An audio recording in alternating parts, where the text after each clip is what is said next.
IMF کا GST کی شرح 18 سے بڑھا کر 19% کرنے پر زور۔ بجٹ میں 220 ارب روپے کے نئے ٹیکسز لگانے کی تجویز۔ ٹیکس ہدف حاصل کرنے کے لیے بجٹ میں اضافی ٹیکس اقدامات شامل ہوں گے۔ بجٹ میں سپر ٹیکس میں 1 سے 2% تک کمی کی تجویز۔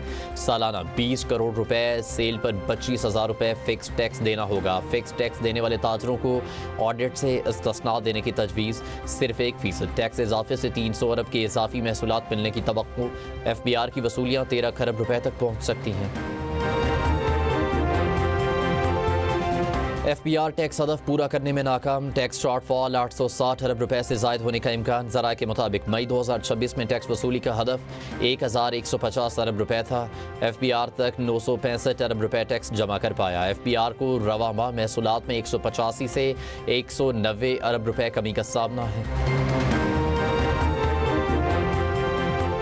حکومت پروٹیکٹڈ صارفین کے لیے بجلی سبسڈی ختم نہیں کر رہی۔ سبسڈی صرف اہل صارفین تک پہنچانے کے لیے رجسٹریشن نظام متعارف کرایا۔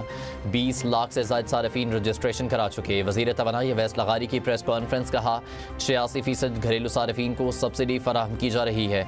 بجلی سبسڈی کا حجم 199 ارب سے بڑھ کر 423 ارب روپے تک پہنچ گیا۔ کئی لوگ سولر لگا کر 200 یونٹ سے نیچے آ جاتے ہیں۔ نیٹ بلنگ پالیسی سے 90% گھریلو صارفین متاثر نہیں ہوں گے۔ سنگل فیز گھریلو صارفین کے لیے سولر نظام میں کوئی بڑی تبدیلی نہیں کی۔ 25 کلو واٹ اور اس سے کم کے سولر منصوبوں کے لیے لائسنسنگ شرط ختم کر دی۔ رشوت لینے کی نشاندہی پر خواجہ آصف کا شکریہ۔ معاملے کی اعلیٰ سطح کی انکوائری جاری ہے۔ وزیر دفاع کے ٹویٹ پر لیسکو کا ایکشن، 2 لائن مین اور 1 لائن سپرنٹینڈنٹ معطل۔ لیسکو حکام کے مطابق چک 27 میں عملے کو رقم دینے کا کوئی ثبوت سامنے نہیں آیا۔ ایک شخص شبیر نے گاؤں سے رقم اکٹھی کی جس کا لیسکو سے کوئی تعلق نہیں۔ معاملے کی اعلیٰ سطح کی انکوائری جاری ہے۔ خواجہ آصف نے شکایت کی تھی کہ ان کے ملازم کے گاؤں کا ٹرانسفارمر 80,000 روپے مبینہ رشوت کے بعد تبدیل کیا گیا۔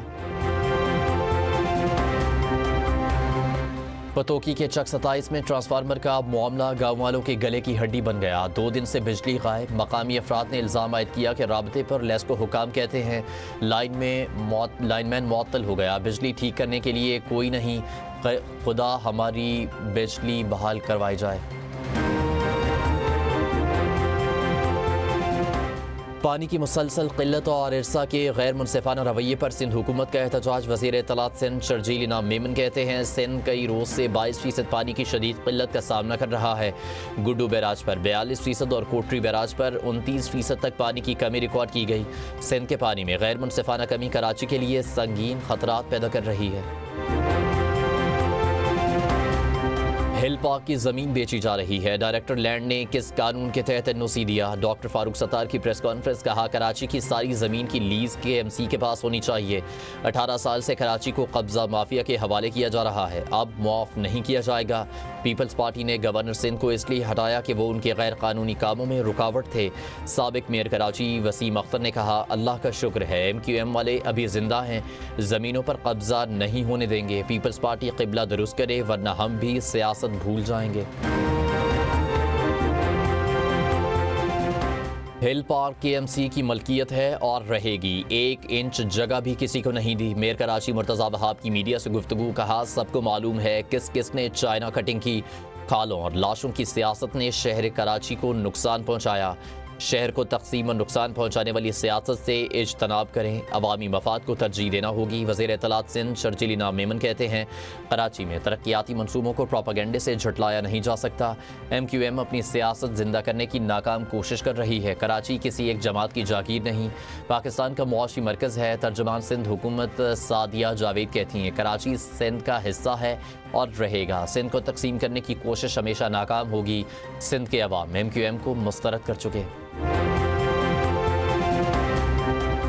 اگر کوئی بانی PTI کے خلاف سازش کر رہا ہے تو نام لیا جائے، اپنا صوبہ کنٹرول نہیں ہوتا اور دوسروں پر الزام لگا رہے ہیں۔